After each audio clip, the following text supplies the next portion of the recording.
Di desa pensiun Coopers Chase, Fairhaven, Kent, Inggris tahun 2025.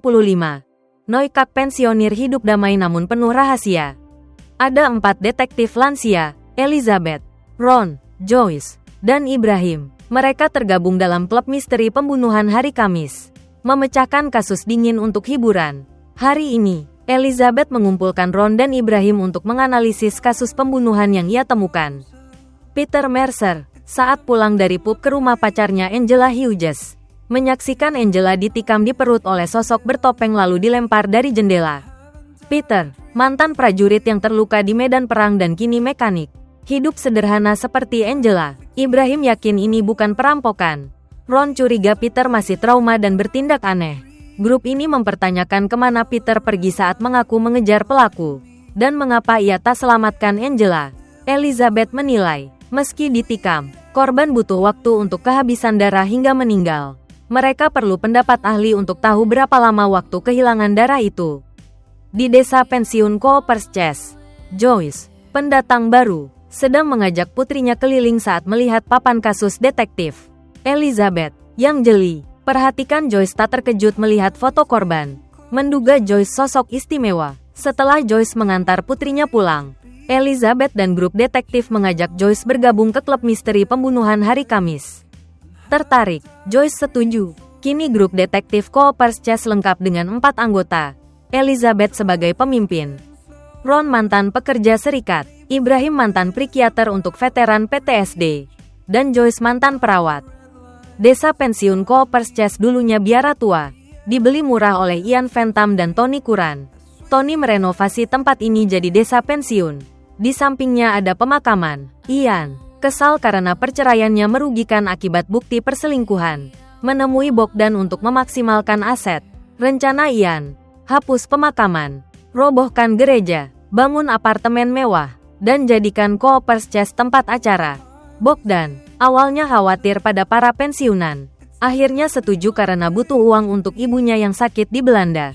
Namun, Tony, rekan pendiri, menolak keras rencana Ian, ingin memastikan bibinya hidup tenang di Coopers Chase.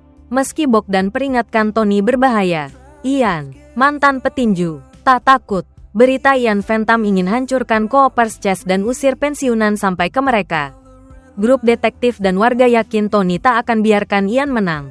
Hari ini, Joyce undang grup makan kue buatannya, lalu bahas kasus pembunuhan Angela Hughes. Kasus itu dari Penny, mantan polisi yang kini dirawat intensif karena sakit parah. Usai kunjungi Penny, Elizabeth pulang. Suaminya, Stephen, dulu penulis terkenal, kini demensia hingga rekam menu makan siang untuk ingat. Elizabeth tetap cinta suaminya. Coopers Chase adakan sesi keamanan rumah oleh Bribda Donna de Freitas. Elizabeth tanya Donna soal kasus mereka. Donna terkejut. Mobil Donna lalu dikunci petugas parkir karena parkir sembarangan. Donna diundang makan siang bersama lansia. Donna perhatikan Ibrahim tampak muda karena pillets, tapi tangannya tunjukkan usia sebenarnya. Elizabeth nilai Donna kompeten. Donna tahu profesi lama anggota klub misteri pembunuhan hari Kamis. Kecuali Elizabeth yang tak ceritakan masa lalu. Saat antar Donna pulang, mereka bertemu Jason Ritchie, anak Ron, ex juara WBA kelas menengah yang pensiun karena cedera. Lalu, mereka lihat Tony dan Ian bertengkar. Tony bilang ia bisa hentikan Ian Fentham. Warga Coopers Chase adakan rapat di gereja, menentang keras rencana penghancuran desa mereka. Bagi mereka, Coopers Chase bukan sekadar desa pensiun, tapi rumah dan tempat ikatan dengan teman. Namun, Ian Fentham dengan dingin nyatakan besok, Senin, ia tetap mulai pembongkaran. Tiba-tiba, kabar mengejutkan datang. Tony Curran ditemukan tewas dibunuh dengan keji di rumahnya. Dipukuli hingga mati. Joyce dengar kabar itu. Di desa pensiun Coopers Chase, Fairhaven, Kent, Inggris tahun 2025. Noikak pensionir hidup damai namun penuh rahasia. Ada 4 detektif lansia, Elizabeth, Ron, Joyce, dan Ibrahim. Mereka tergabung dalam klub misteri pembunuhan hari Kamis, memecahkan kasus dingin untuk hiburan. Hari ini, Elizabeth mengumpulkan Ron dan Ibrahim untuk menganalisis kasus pembunuhan yang ia temukan. Peter Mercer, saat pulang dari pub ke rumah pacarnya Angela Hughes, menyaksikan Angela ditikam di perut oleh sosok bertopeng lalu dilempar dari jendela. Peter, mantan prajurit yang terluka di medan perang dan kini mekanik. Hidup sederhana seperti Angela. Ibrahim yakin ini bukan perampokan. Ron curiga Peter masih trauma dan bertindak aneh. Grup ini mempertanyakan kemana Peter pergi saat mengaku mengejar pelaku. Dan mengapa ia tak selamatkan Angela. Elizabeth menilai, meski ditikam, korban butuh waktu untuk kehabisan darah hingga meninggal. Mereka perlu pendapat ahli untuk tahu berapa lama waktu kehilangan darah itu. Di desa pensiun Coopers Chase, Joyce, pendatang baru, sedang mengajak putrinya keliling saat melihat papan kasus detektif. Elizabeth, yang jeli, perhatikan Joyce tak terkejut melihat foto korban.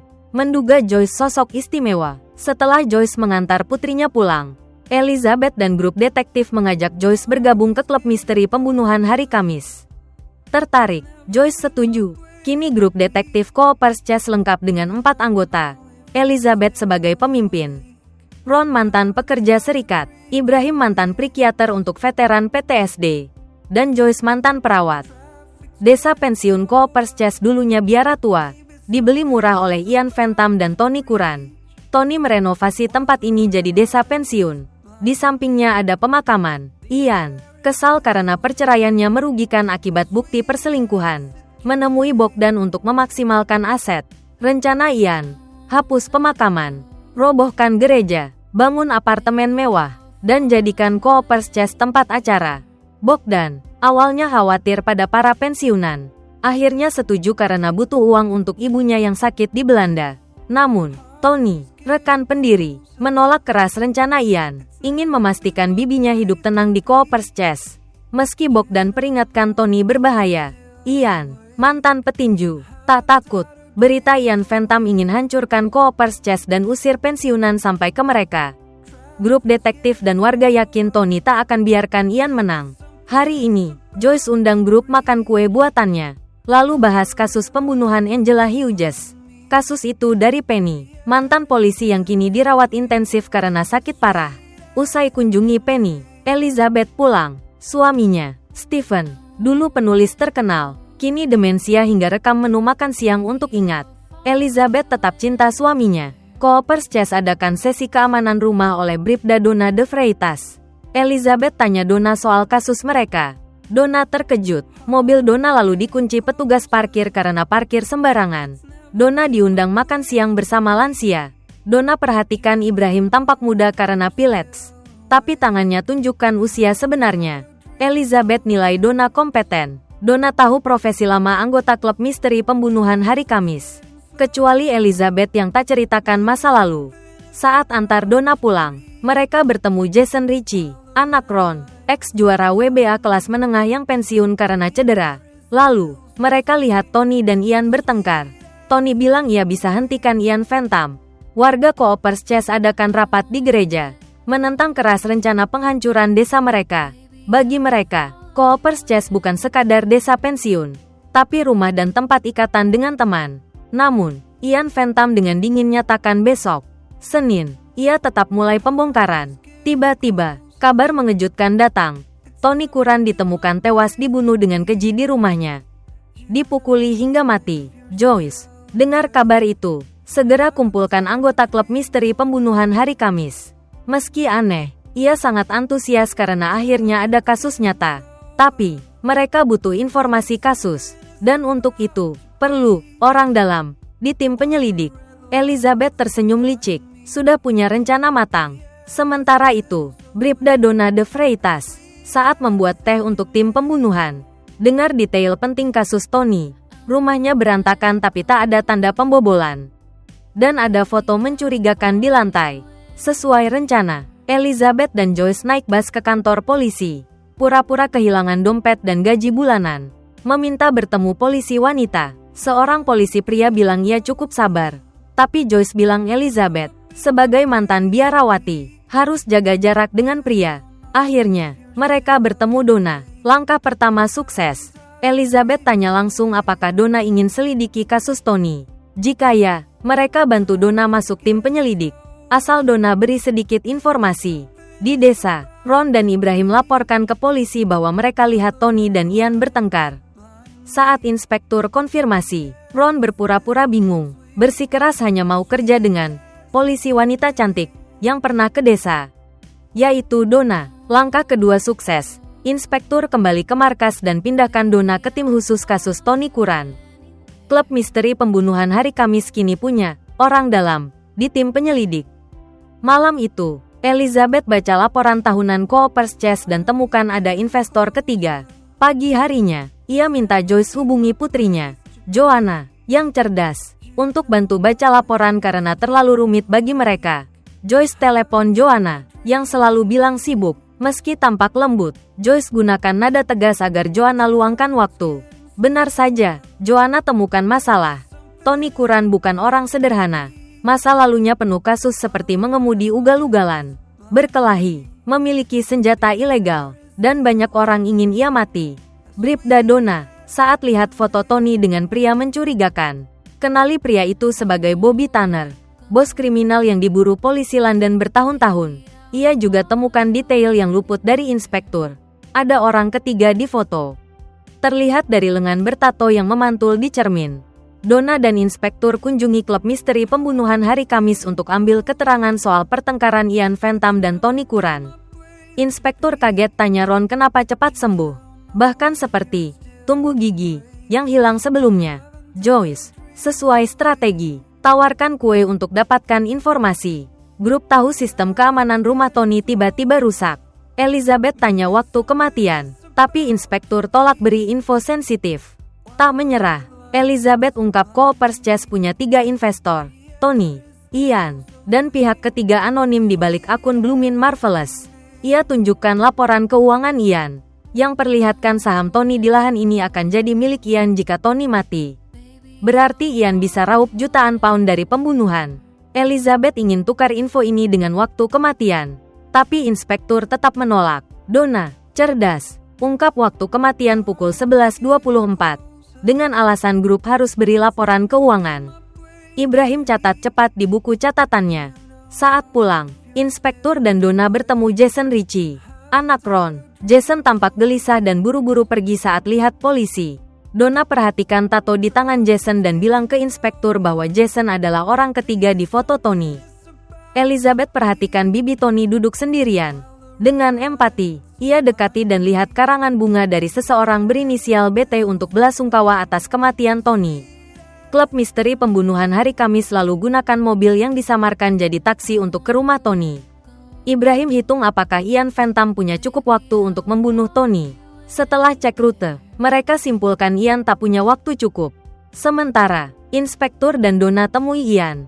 Mereka tunjukkan foto Tony. Ian bilang semua orang kira Bobby Tanner sudah mati. Dan Bobby adalah investor ketiga Coopers Chase. Dipanggil Tony untuk berinvestasi. Saat Donna sebut jika kedua mitra mati, Ian bisa kuasai 12 juta pound. Dan tunjukkan orang ketiga di foto adalah Jason. Ia tanya apa Ian suruh Jason bunuh Tony. Ian bantah, bilang tak bantu Jason meski Jason bangkrut. Dan ia tak bunuh Tony karena pagi itu ia bersama investor. Inspektur kembali ke kantor. Dengar grup Kamis buktikan Ian tak punya waktu bunuh Tony. Ia marah, ingin pecat anak buah karena kalah cepat dari pensiunan. Malam itu, Donna telepon Elizabeth, minta cari Bobby Tanner. Elizabeth minta info balik. Donna ungkap Jason ada di foto Tony. Elizabeth kaget, lalu sadar ia diikuti. Ia lari ke pemakaman untuk sembunyi, tapi bertemu sosok asing dari sana. Gelap, ia tak lihat wajahnya, hanya bayangan. Pagi Senin, Ron, dengan pengalaman serikat pekerja, kumpulkan warga Coopers Chase untuk demo. Hentikan Ian Phantom mulai pembangunan. Warga datang penuh semangat. Joyce bawa mesin kopi, bilang kopi enak bikin demo lebih bersemangat. Saat Ian dan Bogdan lihat kerumunan di depan pemakaman, Ian suruh Bogdan diam-diam gali tanah di belakang. Di depan masa, Ron ajak warga sampaikan pendapat. Meski ada slogan, ada yang minta huruf menu lebih besar. Ada yang ingin model lukis, benar-benar sehat. Jason juga protes. Ian panggil dia, penusuk dari belakang. Elizabeth perhatikan Bogdan gali di belakang. Ia menyelinap, lihat tato, Marina, di tangan Bogdan. Ia panggil nama itu, dapat simpati Bogdan karena itu nama ibunya. Elizabeth tanya apa Ian suruh Bogdan bunuh Tony. Tapi Bogdan bantah, meski butuh uang, ia tak pernah bunuh orang. Kembali ke kerumunan. Saat berdebat, Ian tiba-tiba terhuyung dan jatuh. Joyce periksa, tapi Ian sudah mati. Klub misteri pembunuhan hari Kamis segera rapat darurat. Mereka kini saksi pembunuhan. Ian dipastikan mati karena overdosis fentanyl. Disuntik sesaat sebelum tewas. Info dari Donna. Pertanyaan. Dari mana fentanyl? Siapa suntik dosis mematikan di tengah kekacauan? Semua di demo jadi tersangka. Termasuk 4 anggota klub. Kini, hanya Bobby Tanner pemilik Coopers Chess. Mereka harus temukan dia untuk hentikan pembangunan dan selamatkan Coopers Chess.